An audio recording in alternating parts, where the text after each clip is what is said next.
នៅពេលដែលមានមេឃភ្លៀងធ្លាក់អ្នកទាំងអស់គ្នាតែងតែរត់គេចពីទឹកភ្លៀងនិងរកកន្លែងជ្រកដើម្បីកុំឲ្យទៅទឹកខ្លួនក៏ដូចជាព្រួយបារម្ភខ្លាចកើតជំងឺផ្ដាសាយតើអ្នកមានដែរឆ្ងល់ដែរឬទេថាហេតុអ្វីបានជាទឹកភ្លៀងអាចបង្កទៅជាជំងឺផ្ដាសាយបានឬមួយក៏នៅក្នុងទឹកភ្លៀងផ្ទុកនៅមេរោគផ្ដាសាយ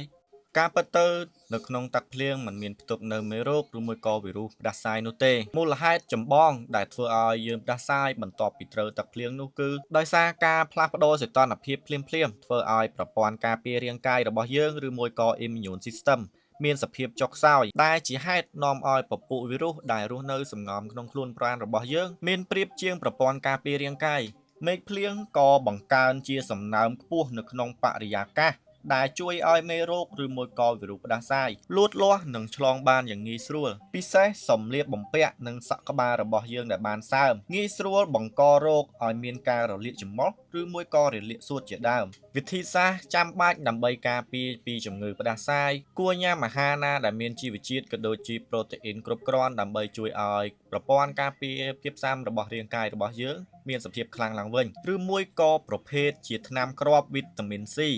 ដែលជួយបង្កើនសមត្ថភាពប្រព័ន្ធការពាររាងកាយរបស់យើងឲ្យធ្វើការប្រសើរជាងមុន